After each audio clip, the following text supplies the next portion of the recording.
Hi, everyone, and thank you all for joining us. While our business continued to face significant headwinds this quarter, we took action to further focus our business on our three strategic priorities of growing our community and deepening their engagement with our products, re-accelerating and diversifying our revenue growth, and investing in augmented reality.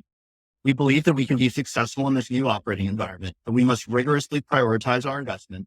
We continue to delight our community with our products while driving success for our advertising partners. Growing our community and engagement is one of our most important inputs to long-term success because it increases our overall revenue opportunity and strengthens our network effects. Our team remains focused on expanding our product offering and deepening engagement with our global community, which increased 19% year over year to reach 363 million daily active users. Our revenue grew 6% year over year to $1.13 billion, and we generated adjusted EBITDA of $73 million and free cash flow of $18 million. We are focused on increasing our share of wallet as growth in the overall digital advertising segment slows by working to increase the return on advertising spend delivered by our direct response advertising platform, as we believe these are the most defensible advertising budgets in a challenged economic environment.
To achieve this, we are investing in driving scalable, lower funnel performance for our advertising partners and making improvements to our ad platform and auction dynamics so that we can continue to deliver a strong return on advertising spend. Our camera has evolved into a leading platform for augmented reality. Our AR products and services are already driving a major impact at scale today, as Snapchatters use our services to shop, play, learn, explore, and entertain themselves. This quarter, we announced several new valuable partnerships, innovative AR experiences, and new AR features and capabilities in Lens Studio. Over 250 million people engage with augmented reality on Snapchat every day. Accelerating our lead in augmented reality helps us build a durable competitive advantage that comes from investing over the long term, building sophisticated technical tools and capabilities, and growing a platform that is increasingly differentiated and difficult to replicate. This momentum and the creative energy of the Snapchat community makes us incredibly excited about the future of augmented reality. As part of our reprioritization efforts, we have reorganized our team to better meet the challenges of the current environment and to make as much progress as possible, as quickly as possible, in the areas of our business that we are able to control. In particular, there is a significant opportunity to improve coordination and prioritization across our engineering, sales, and product teams. In an effort to realize this opportunity, we promoted Jerry Hunter to Chief Operating Officer. Jerry leads our monetization efforts across our three operating regions, EMEA, APAC, and Americas, as well as our engineering, growth, partnerships and content, AR enterprise, and SMB teams. Jerry has repeatedly demonstrated operational rigor at scale, leading our business through several challenging transitions, including the build-out of our advertising platform, the rebuild of our Android product, our infrastructure optimizations, and most recently, significant investments in our platform integrity team. With that, I'm excited to introduce Jerry.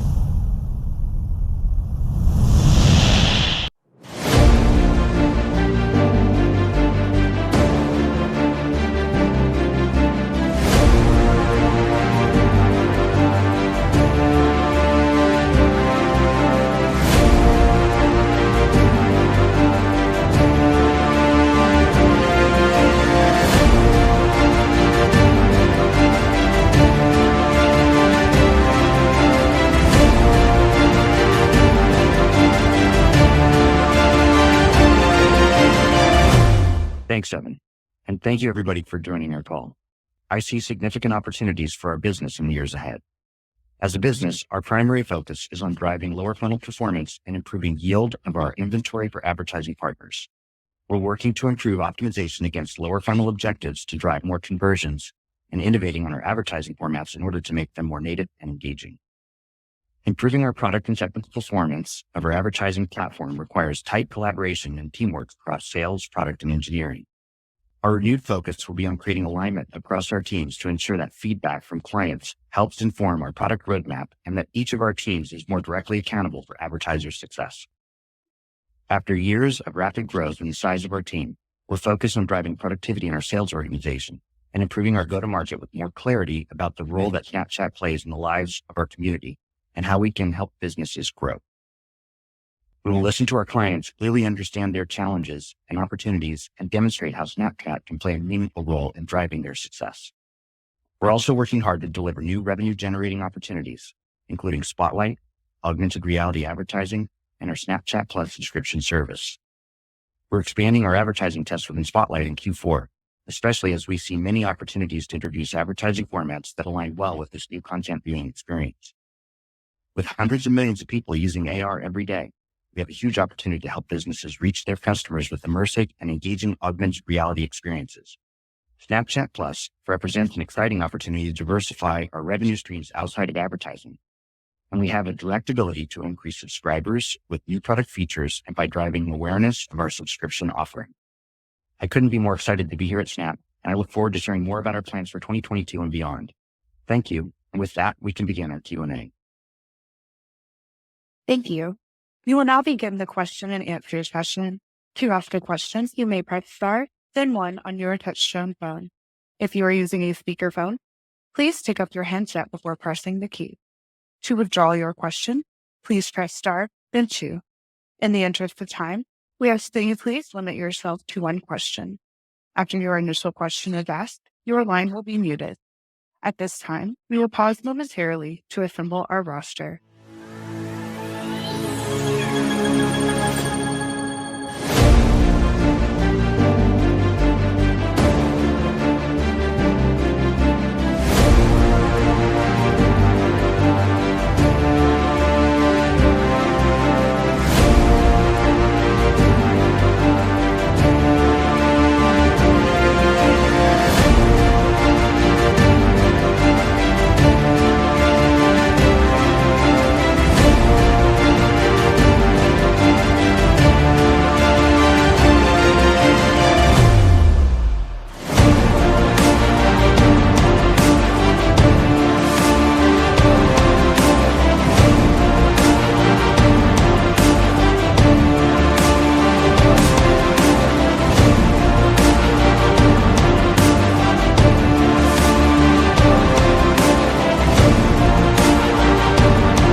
The first question comes from the line of Eric Sheridan with Goldman Sachs.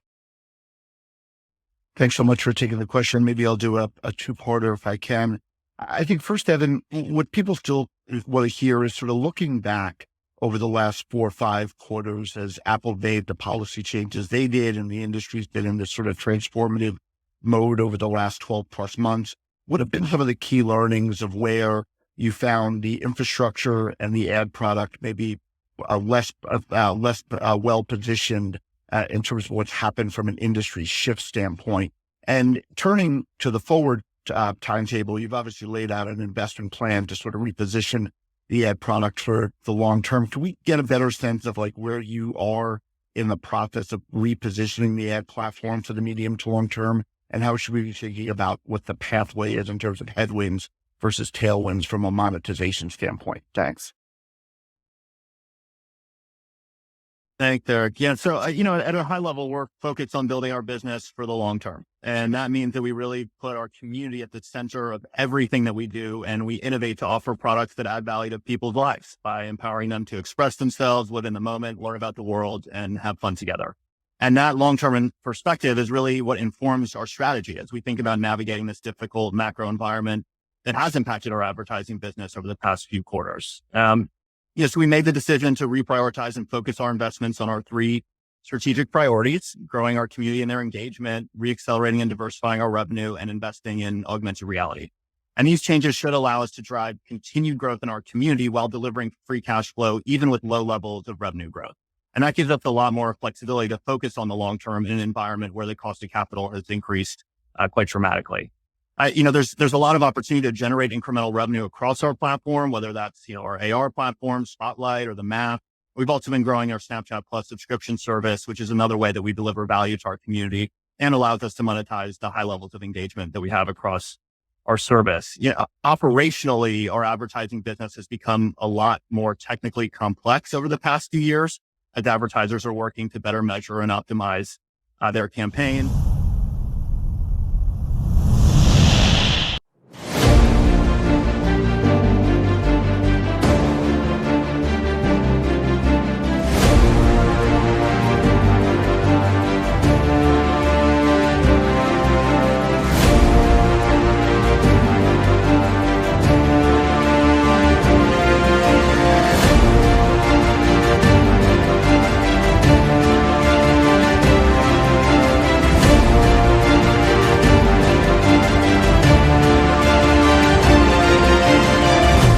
That means that we need to drive increased coordination across our sales, engineering, and product teams, which is one of the reasons I'm so excited to have Jerry leading these teams as our COO. I've already observed a significant change in the way that our teams are working together, and I'm really pleased to see the focus on our advertising customers driving everything that they do. I mean, tactically, really, that means working to make conversions on our platform more observable and easier to measure. Whether that's more on-platform or click-through conversions, improvements to our first-party tooling, third-party tooling and partnerships, ad format improvements, ML and optimization improvements, and of course, continuing to grow our inventory. We saw about an 8% increase in impressions year over year in the quarter, which is really a function of daily active users and engagement. And then as we're looking to the future, we really tried to make sure that all of our investments are lined up against those three strategic priorities that I mentioned. Community growth, revenue growth, and AR, and that's really how we're going to be working through this challenging environment.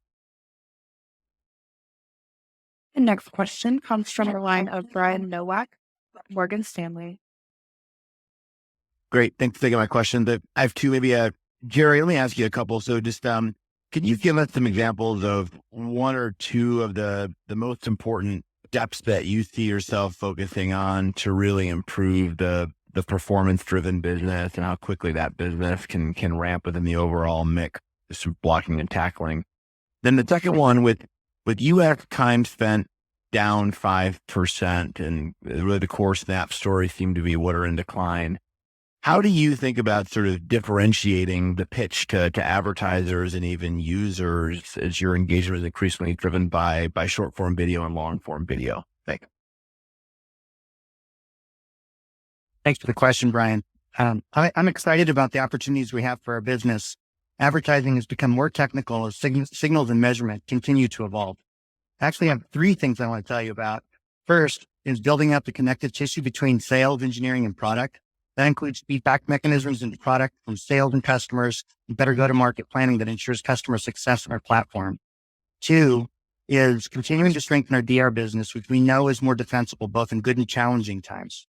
We'll do this by continuing to drive our first-party measurement, and we're seeing strong adoption by our top advertisers. Making our systems work better with third-party measurement systems like Google Analytics, and continuing to improve personalization and optimization. And the third thing is bringing top talent to our three president roles for the Americas, APAC, and EMEA, one of whom, Ronan Harris, is going to join us next week. This will ensure that we're improving our focus on customers in every region and getting closer to the customer's needs. I think these priorities will set Snap up to be successful in this current environment. Thanks. Yeah, I can speak a little bit to the content trends, that we're seeing in the U.S. and more broadly. So, at a very high level, both in the U.S. and globally, viewership is up. And so that means that our overall opportunity is expanding if we can continue to increase folks, depth of engagement. And that's really important, of course, for advertisers who really value the reach that we provide.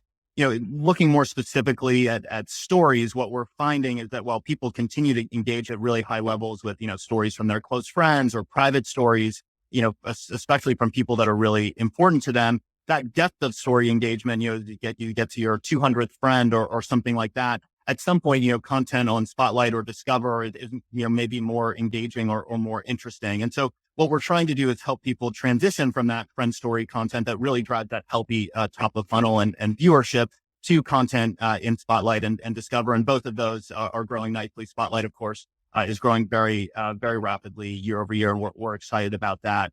I think, as it pertains to advertisers, as I mentioned, they're really looking for reach, but they're also looking for performance, especially in this period of time, which is why we focus so heavily on evolving our direct response business, and making sure that we're really delivering return on ad spend for our partners. I think there are going to be some unique opportunities with things like Spotlight, for example, where smaller advertisers can experiment, with content, submitting content to Spotlight, seeing how it performs. And then, if they get some traction there and get feedback from our community, they may want to, turn it into a direct response advertising unit and manage that through our ad platform. So I do think some of the content investments we're making provide new and unique opportunities for advertisers, but really, especially in this environment, the focus is going to be on reach and performance.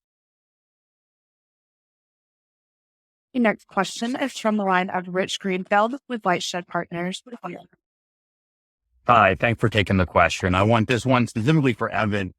I guess it's pretty obvious that you're a sticky utility for photo-based messaging, especially among sort of your core demos, but you're clearly losing engagement time spent to TikTok and maybe even other camera apps that have come onto the scene like Be Real, impacting sort of overall time spent per user per day, and then in turn monetization. Curious on the most important question for you, especially on the product side, is how do you get people to spend more time on Snapchat, and especially more monetizable time spent on Snapchat? And what is the plan for that in 23? Because I think that's what investors are going to really be anchored on as they think about your stock over the next year. Hey, thanks, Rich. Yeah, so, at a high level, as you point out, Snapchat provides an extremely valuable utility in terms of visual messaging, but, also across our service with things like the map or our AR platform, and of course, content, as you also mentioned. And so we really worked hard to diversify engagement across our products, and our application opens the camera. So we've got a real strength in visual communication and augmented reality that remains under monetized, which is why we've, really focused on accelerating our revenue growth in augmented reality so that it's, more commensurate with the engagement that we're seeing there. And we believe that the differentiated nature of our service is what's contributing to the daily active user growth, which grew 19% year over year to 363 million daily active users. In terms of the content specifically, I think there's a lot of headroom, of course, to continue to grow content engagement. As I mentioned, viewership has expanded, and we're continuing to see a lot of demand for content in Spotlight, which is growing nicely, and on our Discover platform. I think we can do a better job helping people transition from friend stories or private stories into those types of content. And relative to other services where people are spending a lot of time watching content, we believe we have a lot of headroom to increase content engagement. So working to improve content diversity and personalization to realize that opportunity. Overall, of course, impressions grew 8% year over year. So we are seeing some progress there. The next question is from the line of Mark Shmulik with AllianceBernstein. Please proceed. Yes, hi. Thanks for taking the question. A couple, if I may. First for Evan, I know with the leaked memo, there was kind of the numbers out there on, internal expectations for 2023. Any color you can share just how that changed, given, this is a fast evolving macro market and a lot of changes with kind of new executives like Jerry on board and, kind of the plans in place there. And then secondly, Jerry, I just kind of think about kind of new levers of monetization. And I know we're talking about kind of Spotlight ad coming on board here in the fourth quarter. Any color you can share, just kind of the roadmap of what else is there to kind of really reaccelerate revenue growth. I kind of look at stats like, Samsung selling 2.5 billion snaps. And so, just how do we think about like camera kit and AR kit being monetized as well? Thanks. Hey, thanks, Mark. Yeah, so that was an internal memo that we weren't intending to share publicly, and as such had a number of aspirational goals really designed to rally the team, especially at a time when we're restructuring and refocusing our business. It's really important for our team to see the enormous opportunity that we have, in front of us, whether that's, reaccelerating our revenue growth by improving our direct response business, better monetizing the enormous amount of AR engagement that we see, obviously in our camera, and continuing to grow and build on Snapchat Plus. So we certainly see a lot of opportunity there, and the goal is really, as we look to 2023, inspiring our team. I remember some really challenging times in the past when expectations were really, really low, and internally we tried to, really inspire our team. And that's what helped us deliver 50% year over year revenue growth on average the last 5 years or so. So, I think especially in really challenging times when we've taken the necessary steps to make sure our business can be successful over the long term,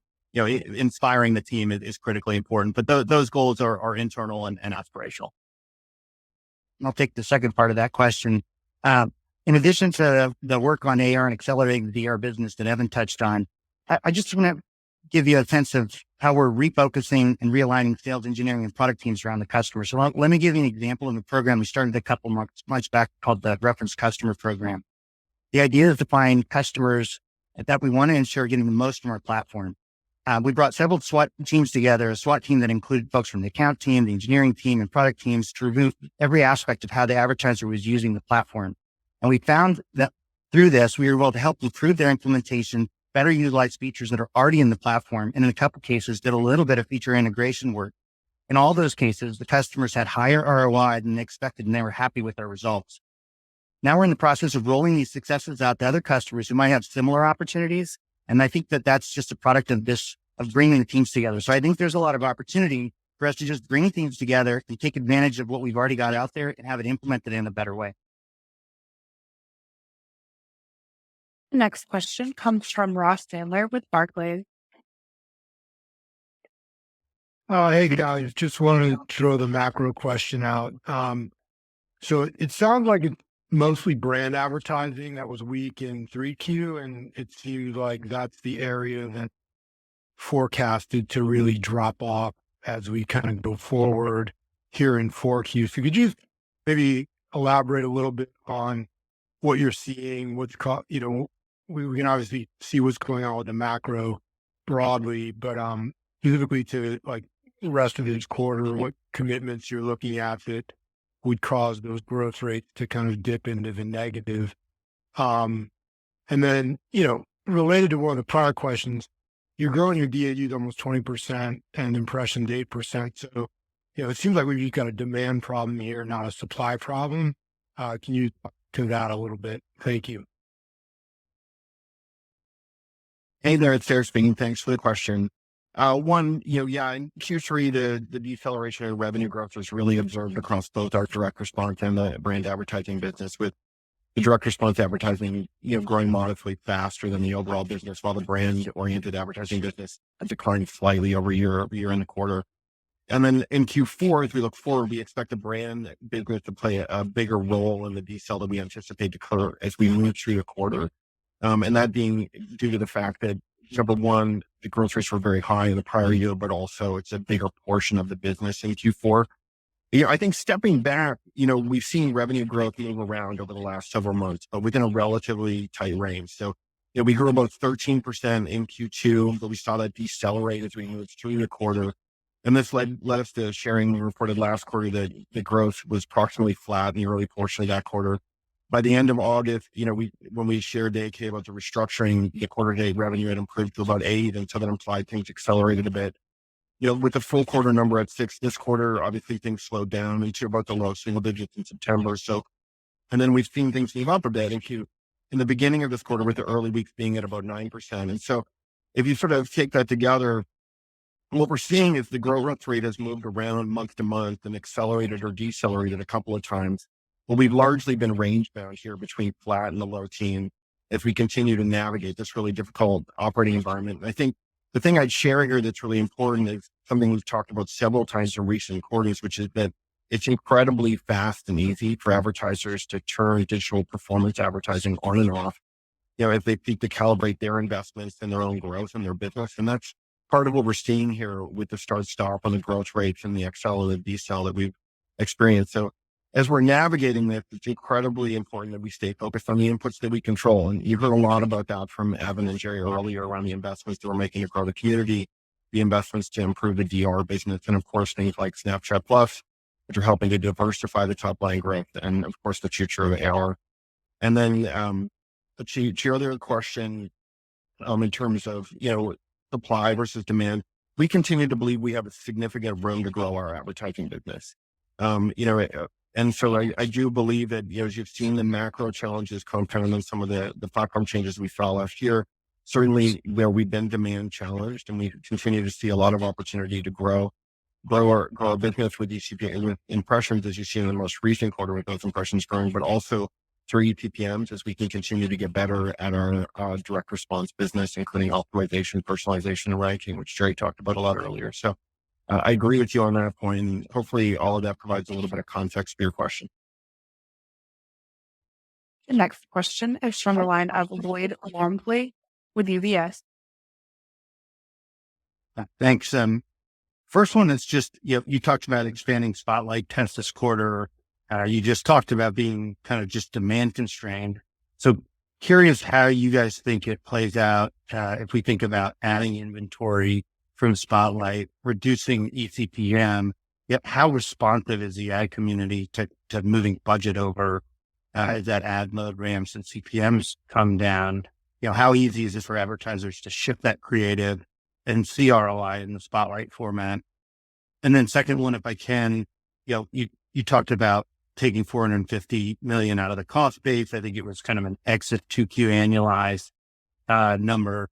Can you just talk about what kind of growth we should expect on that new cost base, in terms of either headcount inflation or other cost growth on this new base heading into 23? Thanks. Hey, it's Serge speaking. Thanks for the question.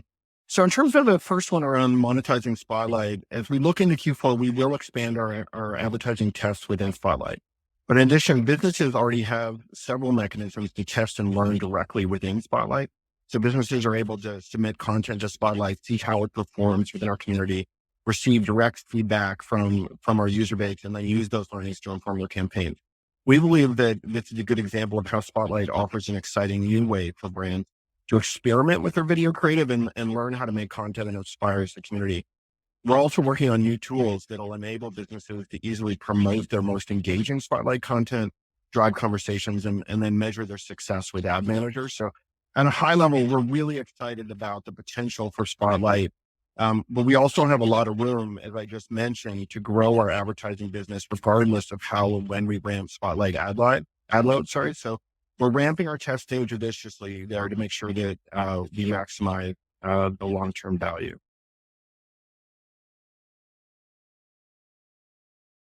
The next question is from the line of Mark Mahaney with Evercore. Okay, thanks. Two questions, please. First is, as you try to, thoughts on Scan 4.0 when that comes out sometime this quarter, do you think your thoughts on whether that will help you or not? And at the same time, I think you've been trying to recover signal. You've been doing a series of things to try to improve ad attribution, ad targeting. Just where are you on that? And then you talked about ROI in the shareholder letter. Can you just quantify, like, for people running campaigns, consistently running campaigns, how impaired is the ROI versus where it was, kind of a year ago, and, the path to getting that back to levels that you had at that time? Thanks a lot. Hi, this is Jerry. Let me talk about that first one on Scan 4.0. To take a step back here, we think it's critical. Measurement is critical, and it's why we've invested so heavily in first and third party measurement. And Scan 4.0 is important. The coming changes are definitely need improvements to help advertisers achieve their business goals, and better campaign attribution and more granular reporting should give us even more headroom for improvement. For the ROI part of the question, we are constantly evolving the best way we serve our advertisers. We're continuing to update and improve our first party measurement solutions, which are seeing continued adoption of our top advertisers, and they're seeing success on our platform as a result. We're also continuing to improve the way that third-party measurement systems like Google Analytics are reflecting conversions in our systems, and we're seeing positive results there too. We're also driving our direct response ads to better convert right on our platform. That improvement is happening through more experimentation with ML and integrating data from our privacy-protecting first-party measurement solutions so that our ranking and personalization are more effective. And I want to come back to the fact that this ad space is more technical, and it's just as important as the rest of these to talk about that integration between sales, engineering, and product teams and the processes that ensure that our advertising partners are achieving success by a cross-functional process, tighter lines of communication, and faster responsiveness to their opportunities and challenges. Our last question comes from the line of Brent Dill with Jefferies. Thanks. Just on the brand side, I think many are curious kind of why brand will suffer so hard going into a seasonally strong period. Is this more macro related? Is it given some of the restructuring? Is that having some impact? And I guess, Evan, if you can also follow up on that, I know there's been a lot of change. When do you expect that to kind of stabilize and that to flow through the system, and you feel like you're on the right foundation from this restructuring activity? Hey, it's Eric speaking. I'll take the first part of that and then hand it off to Evan. I think, first, just stepping back for context on Q4, even flattish year-over-year revenue growth is about a 15% step up on a quarter-over-quarter basis. So we are expecting revenue to grow, seasonally at a pretty good clip. So the issue that we're seeing here is that if you look back to a year ago, we grew at over 40% year over year in the prior year. And, many of the really significant macro impacts that we've seen over the course of this year weren't impacting the business nearly as much as they were a year ago. So, for example, the persistent inflation we've seen this year, but the ramp in the Fed rate cycle, as well as the onset of the war in Ukraine that really had an impact on growth rates as we moved into Q2. And so, while we're still expecting really, pretty robust 15% approximately quarter-over-quarter growth in Q4, the call up to the prior year, and the fact that the macro impacts have built up and compounded on each other over the course of this year is really making the back half of this quarter, number one, a little bit more difficult from a visibility point of view. And certainly with the performance that we saw from the brand portion of the advertising business in Q3, informs our expectation of the details from the rest of the quarter. So hopefully that gives you a little more context on that side of things. I'll turn it over to Evan for the second portion there. Hey, thanks, Brad, for the question. Yeah, I mean, these sorts of changes and restructurings are always challenging, and I'm really just grateful to the team and really proud of how quickly they've worked to adapt and really make sure we're focused on our key priorities. I think it's going to take a little bit of time. We certainly have regained some momentum and focus, but the process is still concluding in certain countries where regulations require that those processes take a little bit longer. So I wouldn't say that we're complete there. I think one thing I'm watching specifically is on the sales side. We've got these president roles. Ronan Harris is joining a bit later this month. As our president of EMEA. We'll also have an APAC president and an Americas president, and we'll be putting folks into those roles as soon as we can. And in addition to that, we're also thinking about how to better organize our sales teams to go to market in a way that serves our customers. And we're sort of thinking about Q1 at the timeline for that. So we're certainly not, done with this process, because we see more opportunity to streamline and improve, the way we serve our advertising partners. I know that's something Jerry's thinking a lot about. But overall, if you just look at how the team has managed this period of time, I'm really proud of the work they're doing and the progress we're making. This concludes the question and answer session, as well as Snap Inc.'s third quarter 2022 earnings conference call. Thank you for attending today's session. You may now disconnect. Ready to build your wealth with penny stocks? Then get my new book, TenBagger Blueprint. It gives you a proven system for finding stocks which have potential to increase 10x and even 100x. It's the proven system that I've used over the last 25 years to help create over $1 trillion in shareholder wealth by introducing investors just like you to countless stocks that have increased 10x, 20x, 50x, and even 100x. Get the book, TenBagger Blueprint. It's on Amazon, only $15. It's going to change your life.